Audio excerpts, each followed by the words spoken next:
ये निकाय चुनाव के प्रचार अभियान की तस्वीरें हैं। बीजेपी के लिए सीएम शिवराज प्रचार में जुटे हैं तो कांग्रेस के लिए कमलनाथ मैदान में डटे हैं। यानी निकाय चुनाव में भी शिवराज और कमलनाथ ही आमने सामने हैं। एक दूसरे पर आरोप प्रत्यारोप का दौर भी सभाओं में खूब देखने को मिल रहा है, जिसमें स्थानीय मुद्दों से ज्यादा प्रदेश स्तर के मुद्दे हैं। अब जबलपुर में कमलनाथ के उस बयान को ही ले लीजिए जिसमें उन्होंने निकाय चुनाव में इंटरेस्ट नहीं होने की बात कही थी, जिस पर सीएम शिवराज ने अपने ही अंदाज में जवाब भी दिया था। महापौर चुनाव में मैं ज्यादा इंटरेस्ट नहीं लेता, स्थानीय होता है, पर विधायक के चुनाव में जहां मैं इंटरेस्ट लेता हूं, जहां मैं समय देता हूं, अभी तक तो मैं छिंदवाड़ा गया नहीं। क्या आप जानते हैं छिंदवाड़ा में चुनाव चल रहा है महापौर का, मैं छिंदवाड़ा गया नहीं। माहौल भारतीय जनता पार्टी के पक्ष में, विकास और जनता के कल्याण के लिए लोग भारतीय जनता पार्टी को ही जिताएंगे। और कमलनाथ जी तो वैसे ही कह रहे हैं मेरा तो इंटरेस्ट ही नहीं है। जब वही कह रहे हैं इंटरेस्ट नहीं है तो जनता को भी कांग्रेस में और उनमें कोई इंटरेस्ट थोड़ी है। ऐसे हो या वैसे, निकाय की जंग शिवराज और कमलनाथ के बीच ही है। शहरों में अपनी सरकार बनाने के लिए दोनों नेता पूरी ताकत झोंक रहे हैं। अगर चुनावी प्रचार की बात करें तो चुनावी प्रचार में सीएम शिवराज कमलनाथ पर भारी दिख रहे हैं। मुख्यमंत्री ने 9 दिन में 16 शहर नापे हैं, जबकि पीसीसी चीफ ने 6 दिन में 6 शहरों में सभाएं की। लेकिन इन सभाओं में भी दोनों नेता एक दूसरे पर ही निशाना साधते दिखे। अरे यहाँ तो केवल कमलनाथ का कब्जा है। मुख्यमंत्री कमलनाथ, नेता प्रतिपक्ष बीच में बन गए थे कमलनाथ, प्रदेश कांग्रेस के अध्यक्ष बोले कमलनाथ, युवाओं के नेता नकुलनाथ, और बाकी कांग्रेस हो गई अनाथ। शिवराज जी कान खोल के सुन लीजिए, आपकी ये कलाकारी की, आपकी नौटंकी से जनता सपना की बहुत समझदार है। मैं तो पूछना चाहता हूँ शिवराज जी, कितनी सरकारी नौकरियां दी आपने? पिछले 2 साल में कितनी सरकारी नौकरियां दी? चुनावी मैदान में शिवराज और कमलनाथ के हाथ में ही प्रचार की कमान है और चुनावी माहौल भी विधानसभा चुनाव जैसा ही लग रहा है। राजनीतिक विश्लेषकों का मानना है कि भले ही ये स्थानीय चुनाव हो, लेकिन दांव पर दोनों ही पार्टियों की साख है। साथ ही अगले साल ही विधानसभा चुनाव भी हैं, लिहाजा इन चुनावों को विधानसभा के ट्रेलर के तौर पर भी देखा जा रहा है। विधानसभा में भी पूरी संभावना इन दोनों चेहरों के ही आमने सामने रहने की है। नमस्कार, मैं हूं शरद द्विवेदी और आज का हमारा मुद्दा है वही शिव वही नाथ। निश्चित तौर पर अगर 2018 से देखें 2022 तक, और 2022 का भी ये 7वां महीना चल रहा है, और 2018 जून में कमलनाथ जी ने कमान संभाली थी मध्य प्रदेश पीसीसी चीफ की। तब से मध्य प्रदेश की राजनीति में 2 ही नाम, कांग्रेस और बीजेपी की अगर हम बात करें तो बहुत ताकत से गूंजते रहे हैं। शिवराज जी का नाम तो 2005 से ही मध्य प्रदेश की राजनीति में निर्विवाद रूप से, एक भारतीय जनता पार्टी की राजनीति नहीं, उससे अलग भी देखें तो एक बेहद बड़ा नाम है, क्योंकि वो न सिर्फ मध्य प्रदेश के मुख्यमंत्री हैं सबसे लंबी अवधि के बीजेपी रूल्ड स्टेट में, बल्कि राष्ट्रीय फलक के भी बीजेपी के वो अग्रिम पंक्ति के जो नेता हैं उसमें शामिल है। निश्चित तौर पर टक्कर के लिए जो नेता मध्य प्रदेश में कांग्रेस के लिए आए कमलनाथ, वो भी एक बड़ी हैसियत के राजनेता रहे हैं। करीब करीब 4 दशकों का संसदीय इतिहास उनका छिंदवाड़ा से, जो देश की टॉप 10 लोकसभा सीटों में गिना जाता है, और केंद्रीय मंत्री और केंद्रीय राजनीति में बहुत लंबा उनका कार्यकाल। और उसके बाद मध्य प्रदेश से भी उनका जुड़ाव तो आरंभ से रहा, लेकिन मध्य प्रदेश में जिम्मेदारी के साथ वो 2018 में आए। तो नाथ और शिव बीते करीब करीब 2.25 सालों की राजनीति मध्य प्रदेश में इन्हीं 2 नामों के इर्द गिर्द भारतीय जनता पार्टी कांग्रेस की घूमती रही है।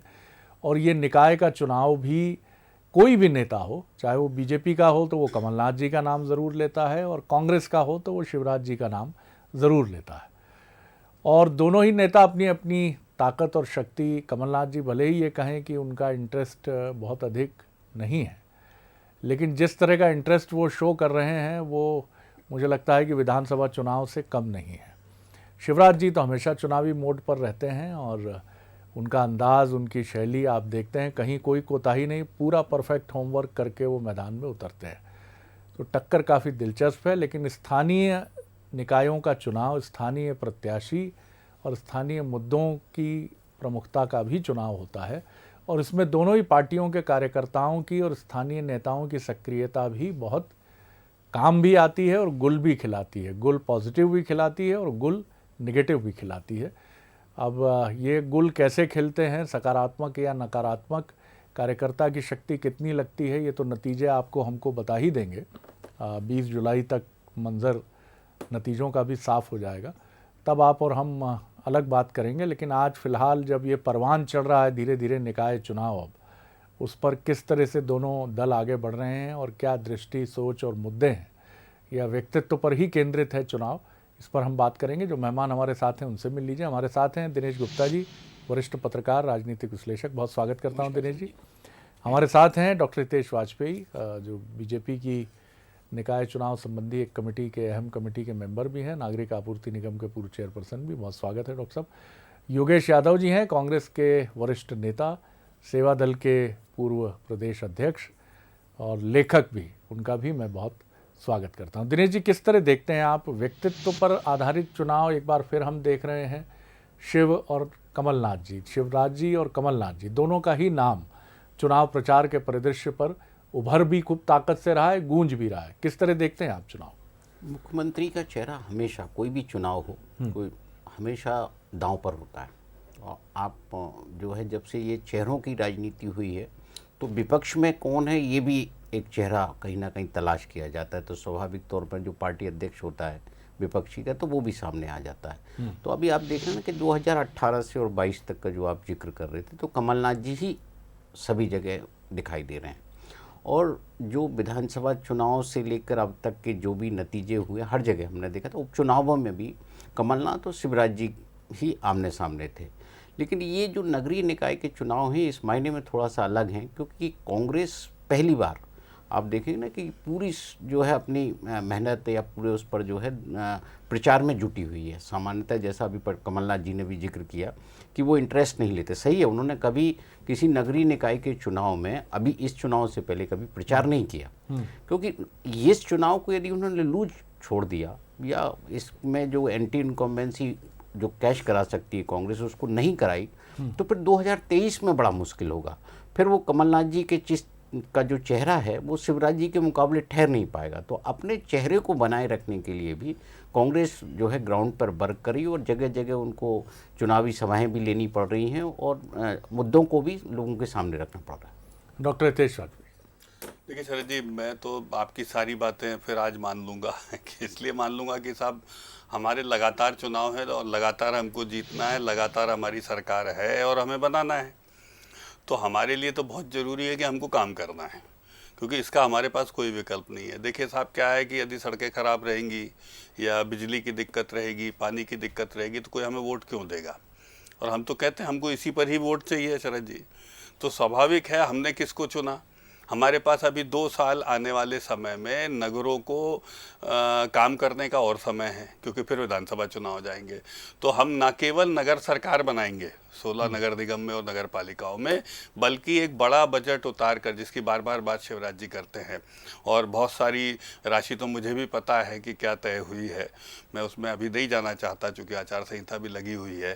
पर सीवेज ड्रेनेज की बात हो, नल जल की बात हो, इस सब को लेकर हम उतरने वाले हैं। तो हम चाहते हैं ज़्यादा से ज़्यादा मेयर पार्षद हमारे बने, जिससे कि उनके थ्रू जब वो राशि काम के रूप में ज़मीन पे उतरेगी, तब तक आप हमसे विधानसभा के सवाल पूछने लग जाएंगे शरद जी। तो स्वाभाविक है कि 230 सीटों पर यही मतदाता होंगे। तो सवाल ये आएगा कि साहब अब नगर निगम सब आपकी बन गई है, तो कितना काम किया तो हम बता पाएँ। तो इसीलिए जैसे 21 फ्लाईओवर्स हमने 10 नगर निगम छाटी है, उसके लिए हम लोगों ने एक रोड मैप तैयार किया है कि हम 21 फ्लाईओवर्स लेकर उसमें आएंगे। उसको हमने मैपिंग किया हुआ है, सारे उसके ड्राइंग्स हो गए हैं, सब हो गए, सब रेडी हैं। जैसे भोपाल में भी आपने देखा है, इंदौर में भी देखा है। तो हम इस पर चुनाव लड़ेंगे। और तीसरी बात जो बहुत महत्वपूर्ण है, जैसे ही विधानसभा ख़त्म होंगे शरद जी, तो हमारे सामने फिर 24 के लोकसभा आ जाएंगे। तो हमको फिर काम करना है लोगों के लिए। ये मैं वो बात कर रहा हूँ कि जहाँ लोग आरोप लगाते हैं ना साहब इनको चुनाव जीतना होता है इसलिए काम करते हैं, तो मैं तो इस बात को स्वीकार कर रहा हूँ कि चूंकि अगले 3-4 साल हमको लगातार चुनाव जीतना है और सरकारें बनाना है, हाँ हमको बनाना है, तो चलो यही मान के चलिए कि इसलिए हमको काम करना है और हम करेंगे। क्योंकि साहब हम काम करेंगे तो शरद जी शिवराज जी फिर चुने जाएंगे, हम काम करेंगे तो मोदी जी फिर चुने जाएंगे। और इसीलिए हमारे पास तो एक ही रास्ता है साहब कि सड़कें, बिजली, नगर, प्रधानमंत्री आवास, नल जल योजना, फिर शहर के पार्कों का सौंदर्यीकरण। एक आपने देखा होगा आजकल सर लोग ओपन जिम चले हैं सर, ये तो मानेंगे आप कि ये भारतीय जनता पार्टी की सरकार के दौरान ही आए। और इतना अच्छा लगता है सुबह सुबह शरद जी आप निकलिए नगरों में तो आपको छोटे छोटे पार्क में मिल जाएंगे, वहाँ पर बच्चे, महिलाएं सब आपको करते हुए दिखेंगे, तो बड़ा एक सुकून सा मिलता है। और उसके आधार पे साहब हमको वोट मिलता है। भारतीय जनता पार्टी को आज भी यदि वोट मिलता है तो मैं कहने में मुझे कोई गुरेज नहीं है कि वो प्रत्याशी का कम मिलता है, हमारे कामों का हमको ज़्यादा मिलता है जो हम अपने कैडर के आधार पे करते हैं, वो नीचे उतारते हैं। तो हाँ, हम आज काम करेंगे। 2 साल हमें बाद फिर विधानसभा में जाना है, इसलिए आपके वार्ड नगरों में सारे काम होंगे। विधानसभा के बाद हमको लोकसभा की तैयारी करनी है। तो अगले 3 साल चुनाव और कामों के होंगे जिसके आधार पर भाजपा चुनी जाएगी। योगेश जी सुनिए आपने बात डॉक्टर हितेश वाजपेयी की भी और उसके पहले दिनेश जी की भी। क्या कहेंगे आप? बीजेपी बार बार ये दावा कर रही है कि वो तो काम करने के एक ऐसे स्कूल में है जहां बेहतर नंबर लाके अपने को सरकार में बनाए रखना उसका दायित्व भी है और उसकी चुनौती भी है, और इसमें वो बहुत तल्लीनता से अपने को डुबाकर काम करना पसंद करती है। ये बीजेपी का दावा है, उनका कहना है। आप क्या कहेंगे? शरद जी देखिए, हितेश जी ने अपने आप ही अपनी पार्टी का उत्तर दे दिया और अब आवश्यकता नहीं है कि इससे ज्यादा इस डिबेट पर कोई बहस किया जाए। उन्होंने कह दिया है कि यदि हम सीवेज की बात नहीं करेंगे, हम जल निकासी की बात नहीं करेंगे, हम जो नगर विकास की बात नहीं करेंगे या स्मार्ट सिटी को ध्वस्त ही रहने देंगे, तो लोग हमें क्यों वोट देंगे? तो शायद मैं समझता हूं यही इस बात का समीक्षात्मक दृष्टिकोण है कि आप वोट क्यों देंगे। क्योंकि जो भी बात डॉक्टर हितेश ने कही है वो 16 नगर निगम के पिछले कार्यकाल में एक भी पूरी नहीं हो पाई है। चाहे सिविल सिस्टम हो, आप 2 घंटे की बारिश, ईश्वर की तरफ से एक प्राकृतिक अभी प्रदत्त बारिश का भी सीजन है, तो अपने आप ही भारतीय जनता पार्टी की पोल खुल रही है। 2 घंटे की बारिश में भोपाल का जाम देखिए, आप इंदौर का जाम देखिए, पानी के कारण क्या त्राही त्राही होती। उसके बाद साहब हम एक मुलम्मा ओढ़कर बैठ गए कि हम स्मार्ट सिटी बनाएंगे। स्मार्ट सिटी के नाम पर इंदौर हो, भोपाल हो, इन सिटीज को ध्वस्त कर दिया। उसके बाद एक और चढ़ा हुआ परत पर परत दर परत, जिसको कहते हैं कि करेले के ऊपर क्या नीम चढ़ा, तो उसमें भ्रष्टाचार, करप्शन। और बात करते हैं साहब उत्पादकता की नहीं, प्रोडक्टिविटी की नहीं, विजन की नहीं। मैं पूछ रहा हूं कि आप कुछ मत कीजिए। आपने अभी वचन पत्र निकाला, क्षमा कीजिए वचन पत्र नहीं, आपका संकल्प पत्र निकला है, उसमें आपने बहुत बड़ी बड़ी बात कह दी। पहली बात तो यही आसमान पर आपने कह दिया कि 50,000 करोड़ का काम करेंगे साहब। पहली बात तो 50,000 करोड़ की प्रोडक्टिविटी कहां से लाएंगे? उत्पादकता क्या है, क्या विजन है? क्या फिर कर्ज लेंगे आप? 3.25 लाख करोड़ का कर्ज तो है इसके साथ, और 3.25 लाख से 3.25 लाख करोड़ का कर्ज तो आज ही आपने तय कर दिया, क्योंकि आप कर्ज लेकर घी पीते हैं। दूसरी बात है, जो भी आप करते हैं, आपका विजन हो, चाहे मेट्रो के बारे में भी आप घोषणा कर रहे हैं, मुझे नहीं मालूम है, भोपाल की स्पीड तो थोड़ी सी ठीक है, स्वीकार करूंगा, लेकिन फिर भी वो अव्यवहारिक बात है कि जैसा कहा गया है कि 1 साल में हम मेट्रो चला देंगे, चाहे वो भोपाल हो चाहे इंदौर हो। इंदौर में तो मैं दावे के साथ कह रहा हूं कि इंदौर में 1 साल में मेट्रो नहीं चल पाएगी। मेट्रो की जो कार्य की स्पीड है, जो आपके अनुदान है, जो आपके कार्य करने की शैली है, वो आपके जो तकनीकी जो इंजीनियर है वो स्वयं स्वीकार कर रहे हैं कि इंदौर में एक साल में मेट्रो। ठीक है साहब, बोलने में क्या होता है, 17 साल से हम बोलते हुए आ रहे हैं, खूब कह रहे हैं हम नगर को ये कर देंगे। और सबसे बड़ी बात है शरद जी, ये जो चुनाव है, ये चुनाव समीक्षात्मक दृष्टिकोण का चुनाव है। ये चुनाव भारतीय जनता पार्टी के पश्चाताप का चुनाव। और अभी भी आप कहें तो जवाब ले लूं वाजपेयी साहब से।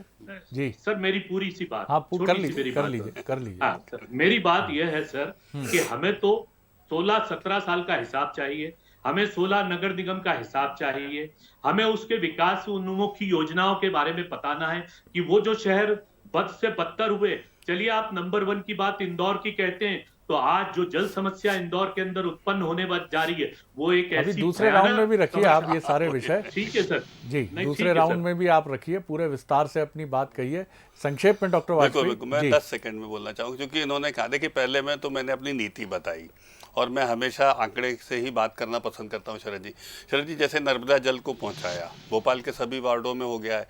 नल जल योजना में 18 लाख परिवारों को प्रति माह जोड़ा जा रहा है, ये देश भर की स्थिति है।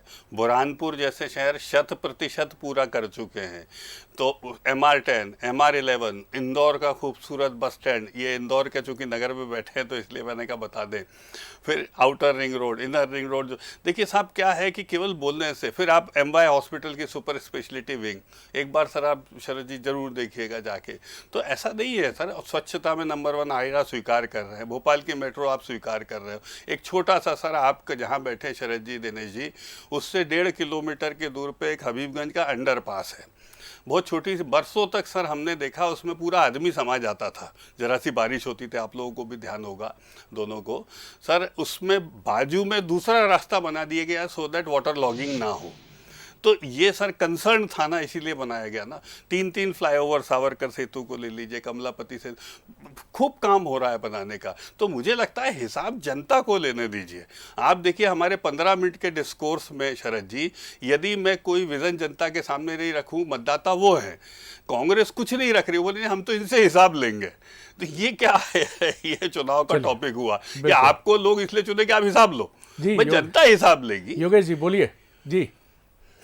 देखिए शरद जी, प्रजातंत्र में अधिकार है और कांग्रेस मध्य प्रदेश की एक मजबूत सत्तारूढ़ रही पार्टी है और सत्तारूढ़ पुनः होगी। ये आप क्या करेंगे ये बताइए, आप बोल लीजिए। नहीं मैं तो ऐसे ही पूछ रहा हूं सर। मैं चुप था। नहीं आप मुझे पिच पर नहीं खेल सकते। शरद जी पूछ सकते हैं, आप नहीं पूछ सकते। अरे आप बताइए, अब मेरे ऊपर ही ला दिया। चलिए अच्छा आप पूछ सकते हैं, मैं नहीं पूछ सकता। कांग्रेस का वचन पत्र अपने आप में एक संकल्प है। हम क्या करना चाहेंगे, हम तो हिसाब पूछते हैं कि जो इंदौर में आपने तोड़फोड़ की है उस पर आप 10 लाख रुपया मांग रहे हैं। आप करेंगे क्या ये बताइए। भ्रष्टाचार, आप इतना भ्रष्टाचार MR10 को तोड़ देंगे, MR11 को तोड़ देंगे, नए बस स्टैंड को तोड़ देंगे।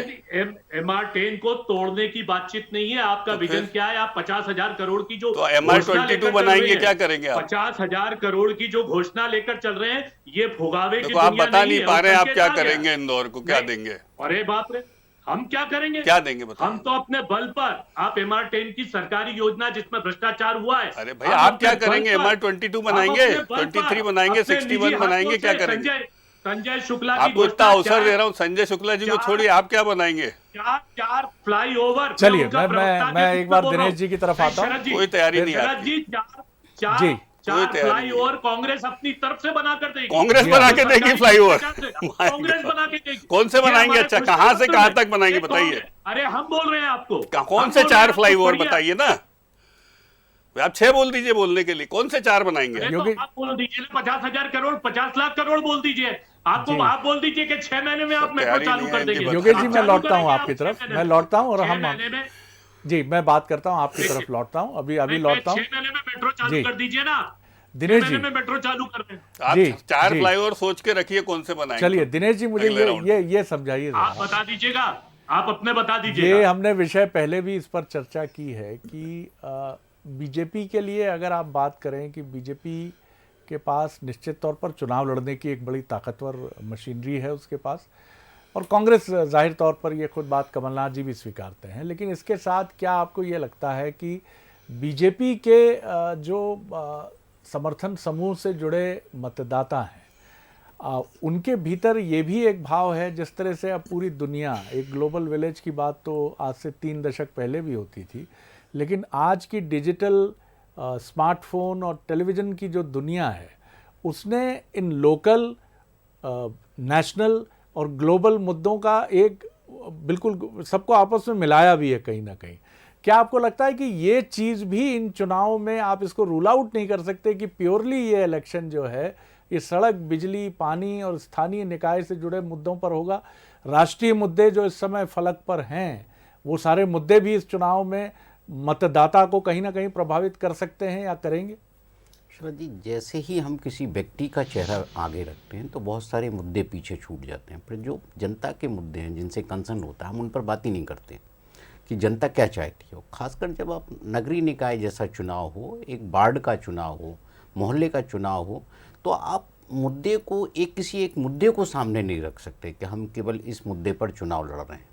आप देखेंगे ना कि जो संकल्प पत्र भी है या जो वादे भी किए जा रहे हैं, तो उसमें एक्सरसाइज जो कर रही है, जो रिहर्सल है, बेसिकली 2023 के चुनाव की है। क्योंकि नगरीय निकाय के जो चुनाव हैं, कांग्रेस का कार्यकर्ता अपने स्तर पर लड़ रहा है, भारतीय जनता पार्टी के कार्यकर्ता अपने स्तर पर लड़ रहा है, और जो पार्टी है वो उसे जो है अपनी वार्म अप एक्सरसाइज है वो इलेक्शन के हिसाब से वो कर रही है। और जितने आप वादे भी कर रहे हैं ना कि हम नगरीय निकाय को 50,000 करोड़ देंगे, तो जो बजट है 5 साल का, आप उसको कैलकुलेट करके बताते हैं हम 5 साल में इतना पैसा आपको दे देंगे, तो नेचुरल जो मिलता है।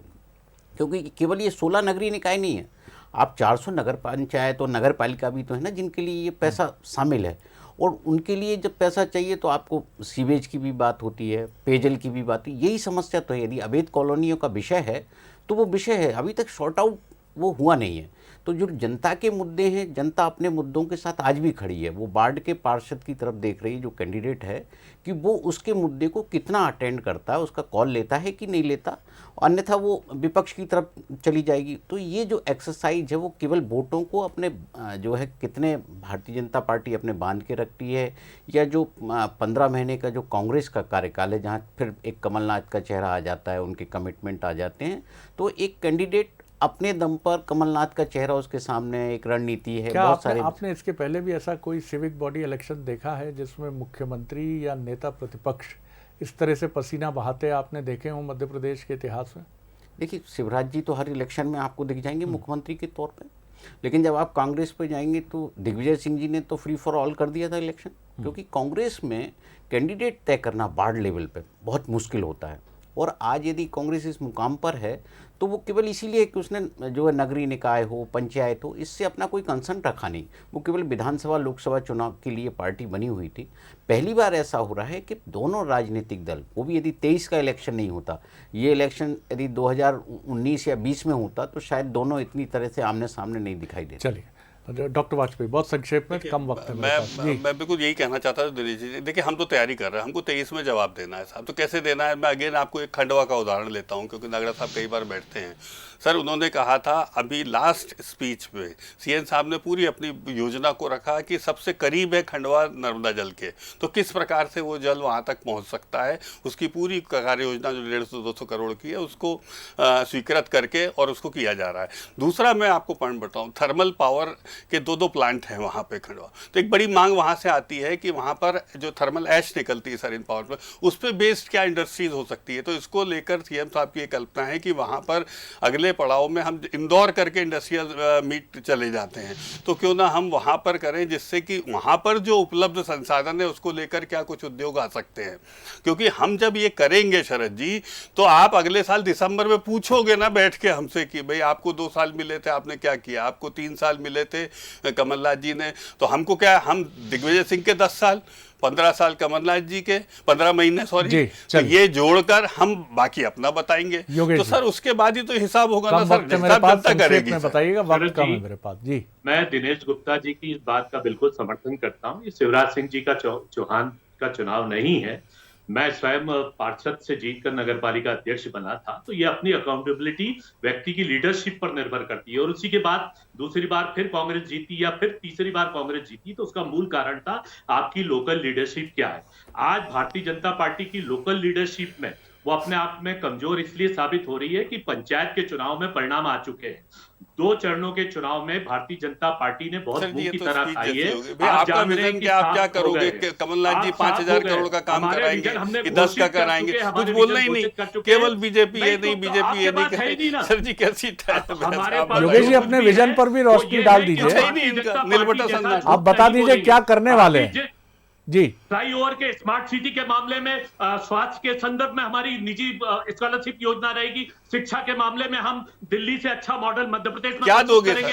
जो निजी स्कूल दिल्ली से अच्छा क्या दे दोगे आप? मध्य प्रदेश में आप क्या अच्छा मॉडल दे दो। अरे भाई बताओ ना कि हम ये दे देंगे। ये डिबेट करना डॉक्टर को आता नहीं है, ये अब डिस्टर्ब हो बताइए जाते हैं, आप तो इसलिए बीच में बोलते हैं, ये बीच में बोलते हैं। हम चलिए आप प्रभावित हुए, बोले जाइए योगेश जी। गोल बात करते हैं साहब, दर्शक क्या तय करे। स्कूल से अच्छा यहाँ पर देंगे, आपको नहीं चुनता, आप नाराज हो जाते हैं। और जो हॉस्पिटल की आप बात कर रहे थे, जिस भ्रष्टाचार जहाँ पर एमआई की, जरा जाकर भर्ती हो जाइए अभी, कल सुबह तक क्या खबर आ जाएगी। आप जिस हॉस्पिटल की बात अच्छा आप क्या करोगे, सारे स्टाफ को बाहर कर दोगे 200 को, क्या करोगे आप? हॉस्पिटल जैसा बनाएंगे हम, निजी हॉस्पिटल जैसा बनाएंगे। कैसा निजी हॉस्पिटल? एक आध बनाया हो तो बताओ 15 महीने में। अरे भाई आप कह क्या रहे हो? आप विवेक का इस्तेमाल कर रहे हैं कि नहीं? शरद जी, बताओ ना सर, एक उदाहरण योगेश जी मेरा ये कहना है कि ये इतना इसमें नाराज होने की वजह नहीं समझ आ रही है मुझे जी। देखिए शरद जी, आराम से योगेश जी।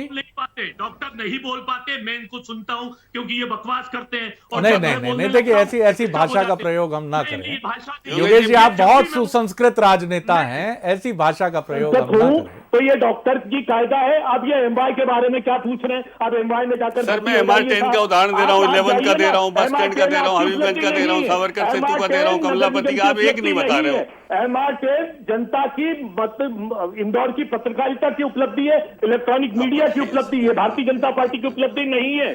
चलिए योगेश जी, मैं बहुत धन्यवाद करता हूं आपका। धन्यवाद डॉक्टर हितेश वाजपेयी का, धन्यवाद दिनेश गुप्ता जी का। टेलीविज़न की डिबेट्स जिस तरह से शुरू होती हैं, मुझे लगता है कि डिबेट्स कोई भी हो वो मुस्कुराहट से ही शुरू होनी चाहिए, और आएंगी बातें, कड़वी भी आएंगी, आलोचना की भी आएंगी, समीक्षा की भी आएंगी, लेकिन ये बातें आपके अपने राजनीतिक रणनीति और आपके राजनीतिक धर्म का हिस्सा हैं। ये बातें ना व्यक्तिगत होनी चाहिए और ना व्यक्तिगत नाराज़गी की तरफ मुड़नी चाहिए। और ये ठीक बात है कि कोई अधिक हस्तक्षेप करता है, कोई कम करता है, लेकिन इसके बीच में मुस्कुराना बिल्कुल मना नहीं है। ये सही बात है कि ये चुनाव में दोनों ही पार्टियों का दम इसलिए भी लग रहा है कि दोनों अपनी रैंक एंड फाइल यानी अपने कार्यकर्ताओं के समूह के साथ उसको गेयर अप करने के एक मोर्चे के तौर पर इस इलेक्शंस को देख रहे हैं कि बूथ में हम कहां तक जा रहे हैं, हमारा कार्यकर्ता कितना सक्रिय है, कौन नेता एक्टिव है, कौन सबोटाज कर रहा है। तो ये बड़ा ही दिलचस्प मौका है कि एक तरह से इस बार इस 5 साल में दोनों ही दल, ये चौथा मौका होगा 2023 में, क्योंकि इसके पहले बाई इलेक्शंस में भी कमोबेश एक तरह का छोटा चुनाव ही था वो। तो यानी 2018 के बाद बाई इलेक्शन जो करीब 27 सीटों का था, उसके बाद ये नगरीय निकाय और पंचायत, और चौथा चुनाव दोनों ही पार्टियों के, यानी 5 साल में 4 चुनावों के साथ कोई 2 राजनीतिक दल, क्योंकि 2 ही दलों की राजनीति जब वो उतरेंगे तो आप समझ सकते हैं कि चुनावी घमासान बहुत दिलचस्प होगा। बने रहिए बंसल न्यूज़ पर। आगे देखिए अफसरनामा छत्तीसगढ़ के सीनियर IPS ऑफिसर और ADG प्रदीप गुप्ता के साथ। नमस्कार।